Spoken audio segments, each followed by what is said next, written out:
Well, welcome back. Now we have a really interesting video from Dr. Alicia Bárcena. She's Mexican.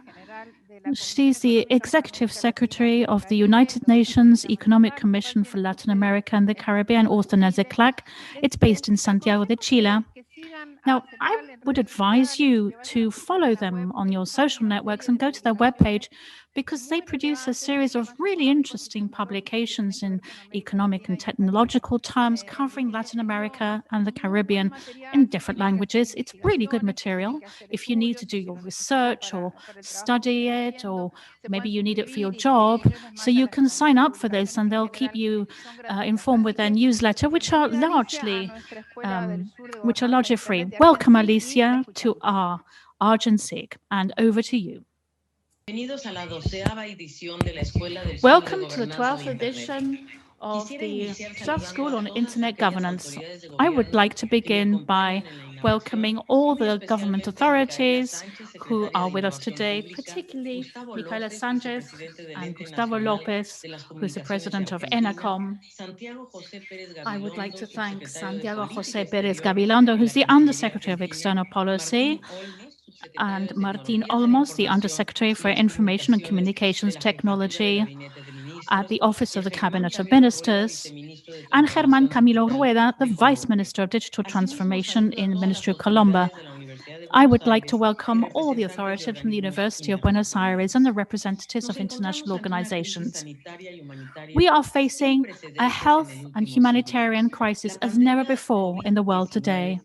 The COVID-19 pandemic has hit Latin America and Caribbean very hard, largely because of the problems with their health systems and the structural gaps in their societies. ECLAC thinks that there will be a contraction of GDP in 2020 with a fall in exports of more than 23%. Unemployment is going to go up by 5.4 points, added to 18 million people, unemployed people. Poverty will also increase by 45 million extra people, reaching 231 million people. 96 million of these will fall into extreme poverty with high risks of undernourishment. Over 2.7 million micro and small medium-sized enterprises will be at risk of closing. Now, in this scenario, digital technologies have been critical to continue with the functioning of the economy and society during the pandemic crisis. Advances which people had thought would take years to develop have happened in a very few months. Digital solutions in the areas of health, education, trade, and work in general have played a fundamental role in the fight against COVID. Digital transformation is irreversible and will be vital to the recovery in our region. The role played by digital technologies as a tool to tackle COVID also placed in evidence the terrible difficulties and injustices facing the population in the region. In Latin America and the Caribbean, a third of the population have limited access or do not have access at all to digital technologies because of their economic and social condition, and in particular because of their age or their location. 46% of children between 5 and 12 years of age cannot have homeschooling using internet.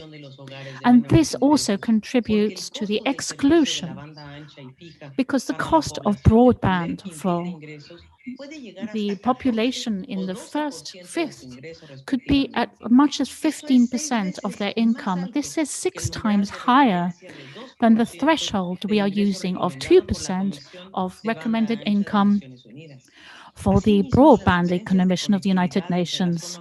So the problems of connectivity and the difference between rural and urban areas are very significant. 77% of urban homes are connected to internet, but in rural areas, only 23%.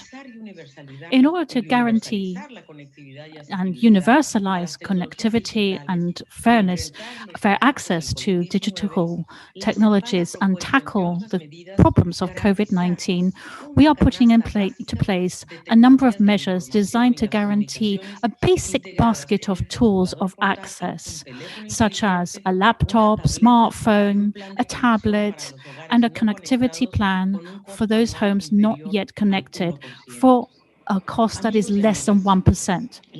My friends, digitalization brings with it huge challenges.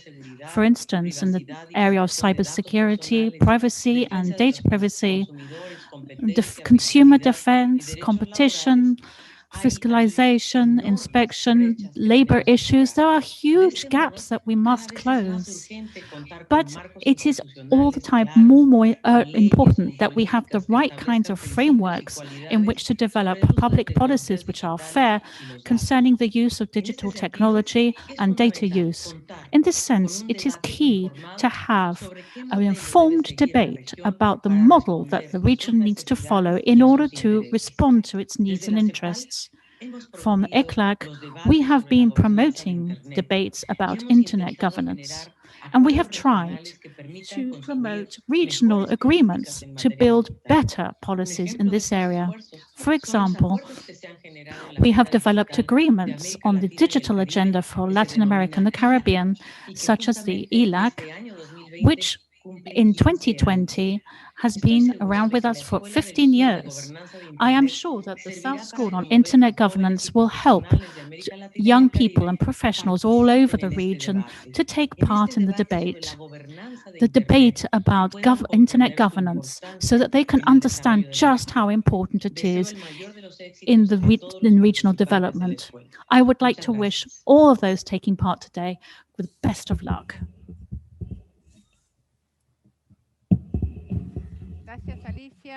Thank you very much, Alicia. Very interesting talk. It reminds me of 2017 or 13, 12 years when we thought of these training sessions that has to do with the symmetry in our region. Is the more diverse biological diversity, geographical diversity, but across the world is the largest asymmetric region in terms of economic and development resources. The ones that live in large cities, we see very nice cities, very developed, with connectivity coming from central countries. However, there are places that are very vulnerable and they lack the basic utilities. So why do we think of this school? And Alicia explains this quite well in the challenges that we're faced with ahead of us.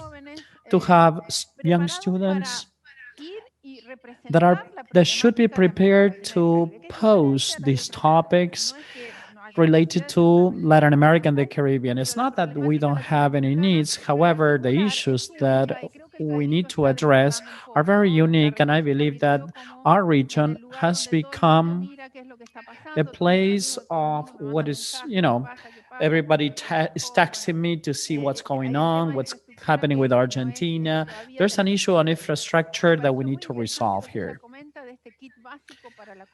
Alicia mentioned something important for connectivity, the connectivity kit. So I urge you to go to visit the ECLAC website, and at 2 o'clock Argentine time, we will hear from Alejandro Patiño that works on the regional information of ELAC. That is a program that dates back to 2005. It's the second part of the Summit of Information Society, where Latin Americans discuss and exchange their opinions in the forum. It's a very collaborative space. So I invite you to listen to Alejandro Patiño at 2 o'clock in the afternoon. We will resume in a few minutes with the keynote speaker, that is Vinton Cerf. For those of you that do not know him, when he was young, in the 70s, he was the creator of the technology base of the function of internet. It's a set of protocols that is the TCP/IP protocol. For those of you that are not aware, this protocol, those are the rules that make internet work as the way we know internet today. The protocol has the benefits of creating a network where the control is not centralized in a single place, but is widespread. I mean, there is control, there's a set of rules, but it's not centralized in a focal point. I always tell you that if you have to call the owner of internet, you don't know who to call. But it doesn't mean that we don't have a set of rules. They are defined in different places.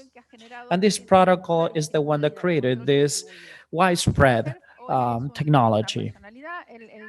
Vincent is the chief internet evangelist in Google, and he was in person in one of our events in Washington when we organized the OAS summit in Washington.